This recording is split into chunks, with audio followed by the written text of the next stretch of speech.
Hello बच्चों, स्वागत है आप सभी का राहुल एकेडमी की एक और बेहतरीन वीडियो में। प्यारे बच्चों, आज हम लोग क्लास 10th की साइंस में फिजिक्स पार्ट का चैप्टर नंबर 1 पढ़ रहे हैं, जिसका नाम है प्रकाश, यानी प्रकाश का परावर्तन तथा अपवर्तन।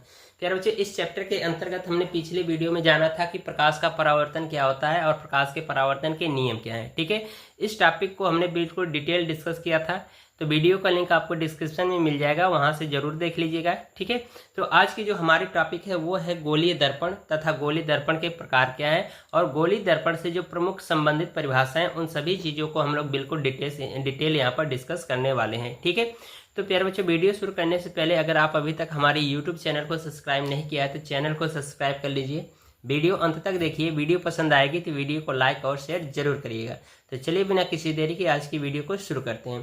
तो प्यारे बच्चों, यहाँ पर देखिए हेडिंग मैंने डाल रखा है गोलीय दर्पण, जिसको इंग्लिश में बोला जाता है स्फेरिकल मिरर। ठीक है, तो इसकी परिभाषा क्या है यहाँ पर समझ लेते हैं, फिर इसके बाद चित्र के माध्यम से हम लोग बिल्कुल डिटेल डिस्कस करेंगे, डिटेल समझेंगे। ठीक है, तो यहाँ पर परिभाषा देखिए, कहा जा रहा है कि वे दर्पण जो कांच के खोखले गोले पृष्ठ का एक भाग होते हैं गोलीय दर्पण कहलाते हैं।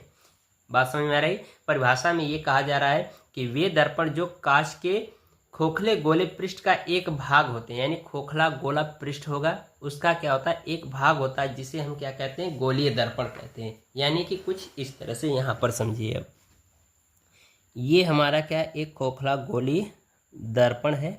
ठीक है, यानी खोखला गोलीय दर्पण उसी का एक भाग है, तो ये हमारा क्या कहला रहा है, गोलीय दर्पण कहला रहा है। तो अब ये गोलाकार है तो इसका कोई ना कोई एक केंद्र होगा, तो इसको हम क्या कर रहे हैं, कह रहे हैं गोलीय दर्पण है। ठीक है, बात समझ में आ रही? परिभाषा का ये मतलब है। ठीक है, अब हम क्या कर रहे हैं प्यारे बच्चों कि अगर हम इसी खोखले गोले पृष्ठ के भाग को अगर हम यहाँ से बीच से इस तरह से काट दें तो ये कुछ इस तरह से बन जाएगा। ठीक है, इस तरह से बन जाएगा। यदि हम क्या करें कि इनके दो पृष्ठ हैं, एक तो ये उभरा हुआ पृष्ठ है, उभरा पृष्ठ, और ये जो है अंदर की ओर धंसा पृष्ठ। ठीक है, अंदर धंसा पृष्ठ है। ठीक है, उसी तरह से यहाँ पर भी है, ये अंदर धंसा पृष्ठ। ठीक है, और ये वाला जो पृष्ठ है इसका बाह्य पृष्ठ है, या हम कह सकते हैं उभरा पृष्ठ, उभरा पृष्ठ। ठीक है, ये चीज़ें समझ में आया। अब इसके कितने हो गए पृष्ठ, दो पृष्ठ हो गए। अब हम क्या कर रहे हैं कि इन्हीं जो कटे हुए जो गोलीय दर्पण के ये जो अलग अलग जो टुकड़े हैं, इन्हीं दोनों टुकड़े के अलग अलग पृष्ठों पर हम क्या करें, कलई कर दें या एक लेप लगा दें। ठीक है, तो यहाँ पर देखिए फिर से अब चित्र बना रहे हैं हम लोग। ठीक है, एक ये हो जाएगा, ये हो गया। ठीक है, तो अब हमने कहा कि इन्हीं गोलीय दर्पणों के अलग अलग पृष्ठों पर हम क्या करें कि एक लेप लगा दें, यानी कलई लगा दें, जिस ज़्यादातर लेप जिंक का या फिर चांदी का लेप लगाया जाता है, जिसको बोला जाता है कलई कर देना। ठीक है, तो हम क्या कर रहे हैं कि इस दर्पण के अलग अलग पृष्ठों पर कलई कर दें। तो हमने क्या किया कि इसके पृष्ठ, बाहरी पृष्ठ पर हमने क्या किया कि जिंक का या फिर चांदी का या फिर पारा का इस पर हमने लेप लगा दिया। ठीक है, हमने इसके उभरे हुए पृष्ठ पर लगाया है, और इस पर हम क्या करें, अंदर की ओर जो धंसा पृष्ठ है इस पर हम कलई कर दें। ठीक है, तो अब ये देख रहे हो दो तरह की आकृतियां बन गई। तो ये देख रहे हो कि इसका उभरा हुआ पृष्ठ पर हमने कलई कर दिया, और अंदर की ओर जो धंसा हुआ पृष्ठ है ये हमारा क्या हो जाएगा, परावर्तक पृष्ठ। ठीक है, परावर्तक पृष्ठ हो जाएगा। तो ये हमारा क्या कहलाता है, अवतल दर्पण कहलाएगा, अवतल दर्पण। ठीक है, ये क्या कहलाएगा, अवतल दर्पण कहलाएगा। क्यों? क्योंकि इसका जो अंदर की ओर धंसा हुआ वाला पृष्ठ क्या हो गया, परावर्तक पृष्ठ हो गया, और उभरा हुआ पृष्ठ क्या कर दिया गया, कलई कर दिया गया। तो ये हमारा क्या कहलाएगा, अवतल दर्पण कहलाएगा। तो इसकी परिभाषा मैं आपको बता दे रहा हूँ, परिभाषा आप नोट कर लीजिएगा। इसमें हम ये कह सकते हैं कि वह दर्पण जिसका उभरा हुआ पृष्ठ कलई किया गया हो तथा अंदर की ओर धंसा हुआ पृष्ठ परावर्तक पृष्ठ हो, तो वह दर्पण अवतल दर्पण कहलाता है। परिभाषा आप लिख लीजिएगा, मैं बता दे रहा हूँ। ठीक है, फिर इसके बाद यहाँ पर देख रहे हो कि इसमें यहाँ पर देख रहे हो अंदर की ओर धंसा हुआ वाला पृष्ठ क्या हो गया, कलई कर दिया गया, और बाहर की ओर धंसा हुआ पृष्ठ जो हो गया वो क्या हो जाएगा, हमारा परावर्तक पृष्ठ हो जाएगा, परावर्तक पृष्ठ हो जाएगा। ठीक है, तो ये जो दर्पण बनेगा इसको हम कहेंगे उत्तल दर्पण, उत्तल दर्पण। ठीक है, उत्तल दर्पण क्यों कह रहे हैं, क्योंकि इसका उभरा हुआ पृष्ठ क्या हो गया, परावर्तक पृष्ठ बन गया, तो ये हमारा क्या कहलाएगा, उत्तल दर्पण कहलाएगा। ठीक है, यहाँ पर हम इसको अवतल दर्पण को एक और नाम से जानते हैं, अभिसारी दर्पण। ठीक है, अभिसारी दर्पण। अभी हम लोग जानेंगे कि इसको अभिसारी दर्पण क्यों कह रहे हैं, और इसको हम जानते हैं अपसारी दर्पण। ठीक है, तो ये चीज हो गया। तो इसकी परिभाषा हो जाएगी उत्तल दर्पण की वह दर्पण जिसका अंदर की ओर धंसा हुआ पृष्ठ कलई किया गया हो तथा उभरा हुआ पृष्ठ परावर्तक पृष्ठ हो, तो यह दर्पण उत्तल दर्पण कहलाता है। ठीक है, ये चीज समझ में आई। तो आइए अब हम लोग यहाँ पर इसकी परिभाषा लिख लेते हैं। ठीक है, तो यहाँ पर हेडिंग डालेंगे अवतल दर्पण, सबसे पहले हेडिंग डालेंगे। ठीक है, तो यहाँ पर देखिए लिखा गया है कि गोली दर्पण के प्रकार में कि गोली दर्पण दो प्रकार के होते हैं। पहला है अवतल दर्पण जिसको कॉन्वेक्स मिरर कहते हैं, और उत्तल दर्पण को कॉनकेव मिरर कहते हैं। ठीक है, तो ये दो प्रकार के दर्पण हो जाएंगे, एक अवतल दर्पण, एक उत्तल दर्पण। तो पहली पॉइंट हेडिंग डालेंगे यहाँ पर अवतल दर्पण।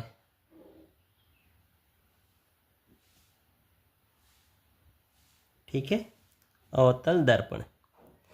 तो इसकी परिभाषा आप लिख लीजिएगा, मैं परिभाषा बता दे रहा हूँ। इसका परिभाषा हो जाएगा कि वह दर्पण जिसका उभरा हुआ पृष्ठ कलई किया गया हो तथा अंदर की ओर धंसा हुआ पृष्ठ परावर्तक पृष्ठ हो, तो वह दर्पण अवतल दर्पण कहलाता है। ठीक है, परिभाषा लिख लीजिएगा। अब इसका हम लोग क्या करते हैं, चित्र बना लेते हैं। ठीक है, तो यहाँ पर इसका चित्र मैं बना दे रहा हूँ। ठीक है, तो इसका क्या करेंगे, बाहरी पृष्ठ कलई कर देंगे। ठीक है, ये हमने कलई कर दिया, यहाँ पर लिख देना कलई किया हुआ पृष्ठ, कलई किया गया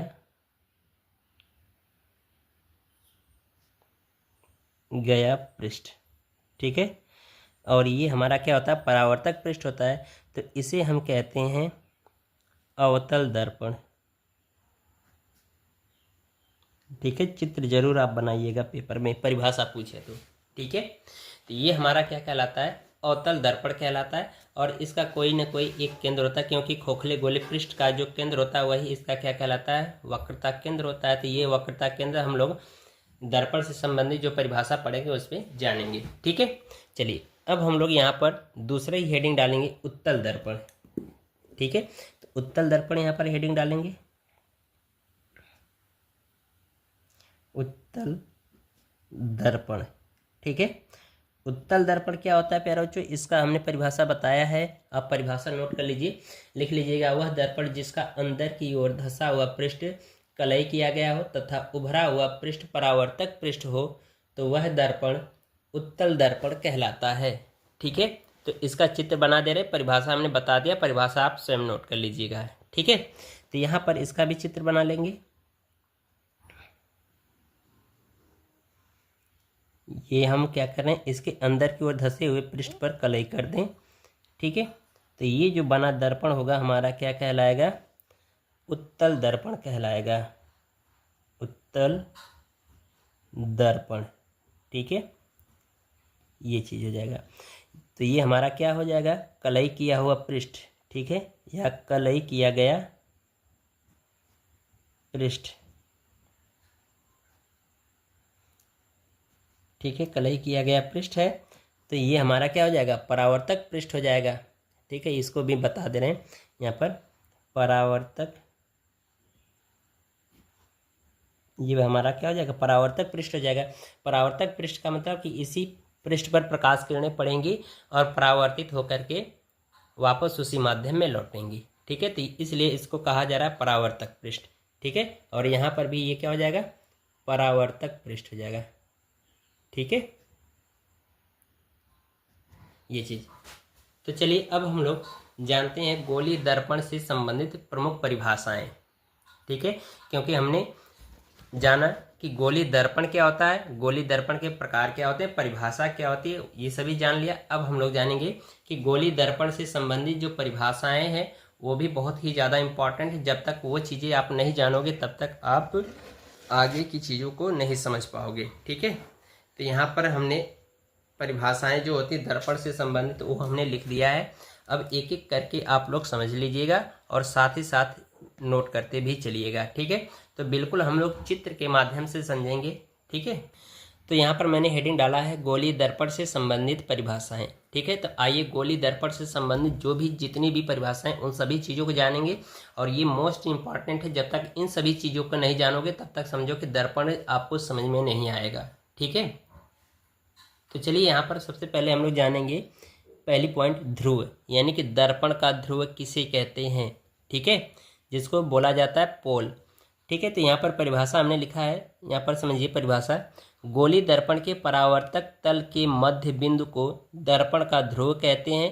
इसे पी से व्यक्त करते हैं। ठीक है, परिभाषा में कहा जा रहा है गोली दर्पण के परावर्तक तल के मध्य बिंदु को हम दर्पण का ध्रुव कहते हैं और इसे पी से व्यक्त किया जाता है। तो आइए सबसे पहले चित्र बनाते हैं। ठीक है,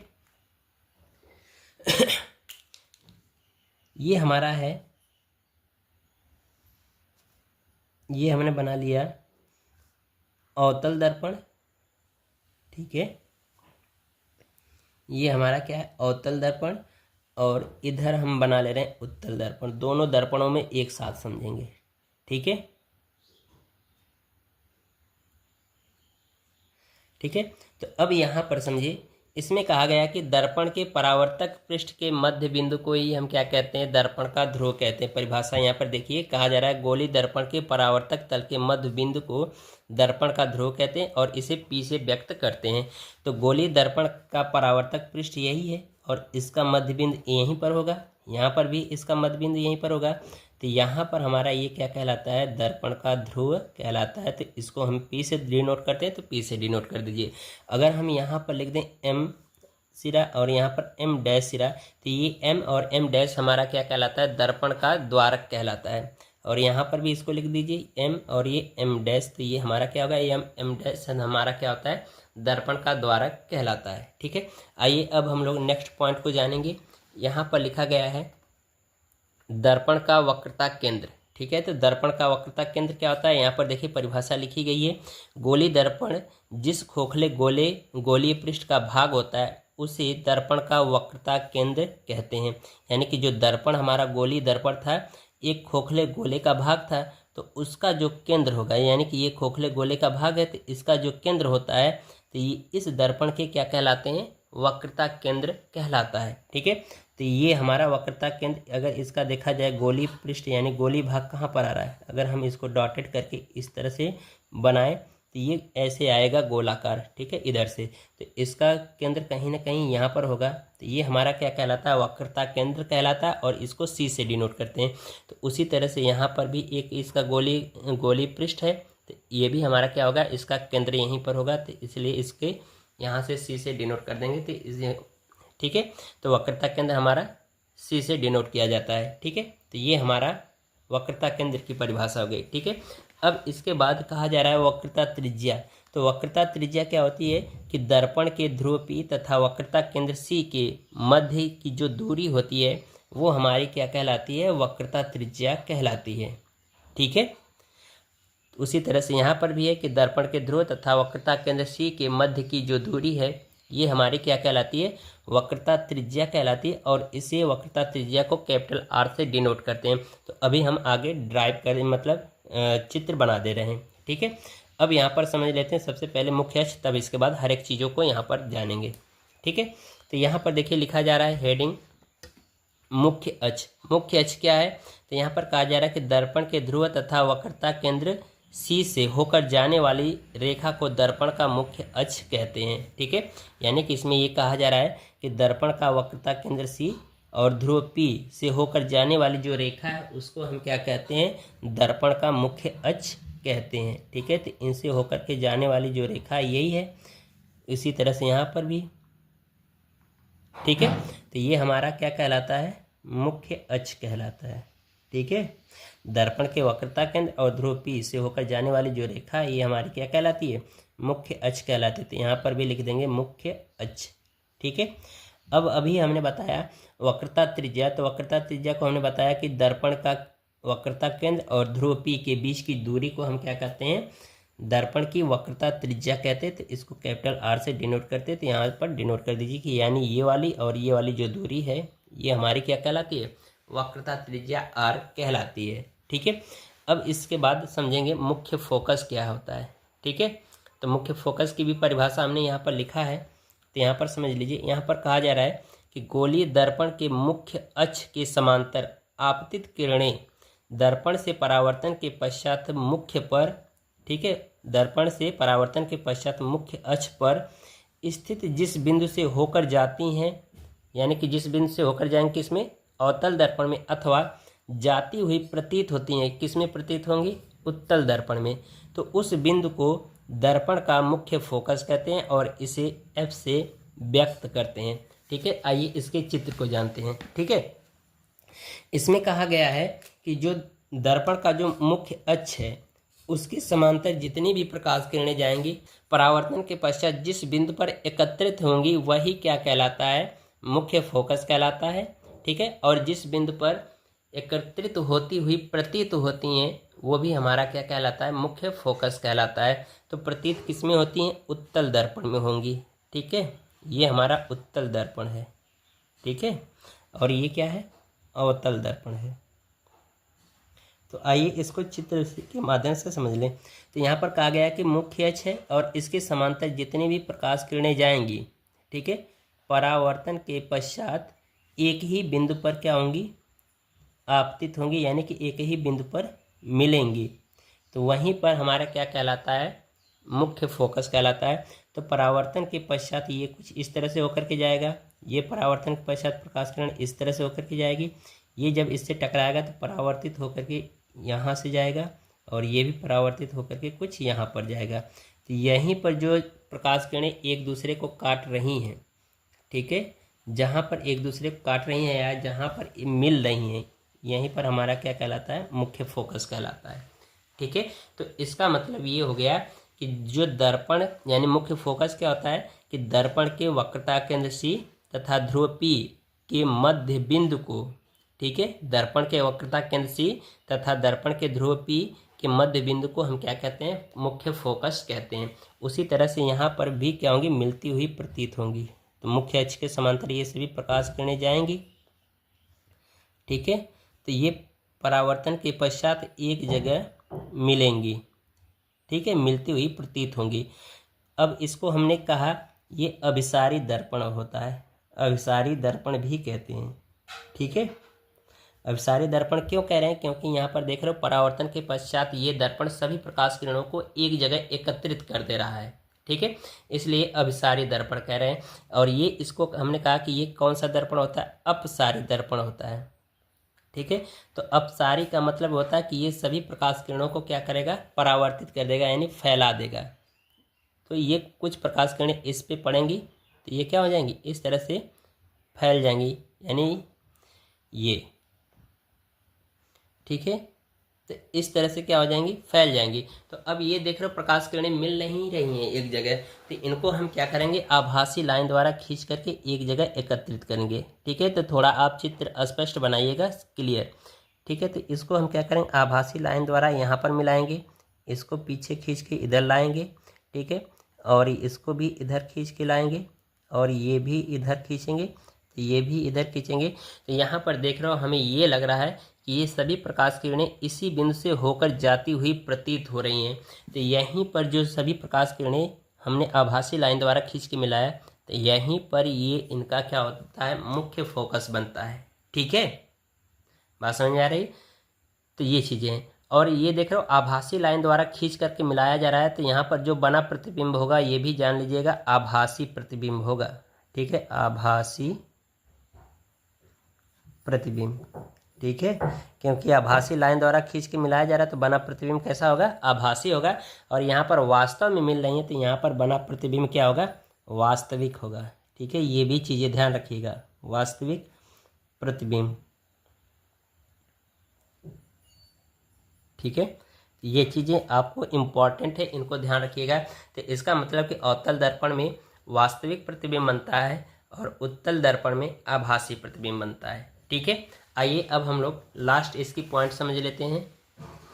फोकस दूरी। फोकस दूरी क्या होता है, इसमें ये कहा गया कि यहाँ पर देख रहे हो, फोकस दूरी का मतलब ये है कि दर्पण के ध्रुव P तथा मुख्य फोकस के मध्य की दूरी को ही हम क्या कहते हैं, फोकस दूरी कहते हैं, और इसे स्मॉल f से व्यक्त करते हैं। यानी कि दर्पण के ध्रुव P और मुख्य फोकस F के मध्य की दूरी को हम क्या कहेंगे, फोकस दूरी कहते हैं, और इसे f से प्रदर्शित करते हैं। उसी तरह से यहाँ पर भी देखो, दर्पण के ध्रुव P और मुख्य फोकस के बीच की दूरी को फोकस दूरी कहते हैं, और इसे स्मॉल लेटर f से प्रदर्शित करते हैं। तो यही चीज़ यहाँ पर लिखा भी गया है कि दर्पण के ध्रुव तथा मुख्य फोकस के बीच की दूरी को मुख्य फोकस दूरी कहते हैं। यानी कि दर्पण के ध्रुव तथा मुख्य फोकस के बीच की दूरी को ही हम क्या कह रहे हैं, फोकस दूरी कहते हैं, और इसे स्मॉल f से व्यक्त करते हैं। ठीक है, और इनसे संबंधित ये छोटा सा एक फार्मूला है, वक्रता त्रिज्या तथा फोकस दूरी के बीच संबंध ये होता है। तो ये होता है, जो वक्रता त्रिज्या होती है वह फोकस दूरी की क्या होती है, दोगुनी होती है, या हम ये कह सकते हैं कि जो फोकस दूरी है वह वक्रता त्रिज्या की क्या होती है, आधी होती है। तो ये फार्मूला आप दोनों ध्यान रखिएगा। जब सूत्र का यानी कि दर्पण के सूत्र का निगमन करेंगे तो वहाँ पर भी इसकी आवश्यकता होगी, जब इनके सवाल को हल करेंगे तो भी इसकी आवश्यकता पड़ेगी। तो सूत्र हो जाता है R बराबर 2F या F बराबर R/2।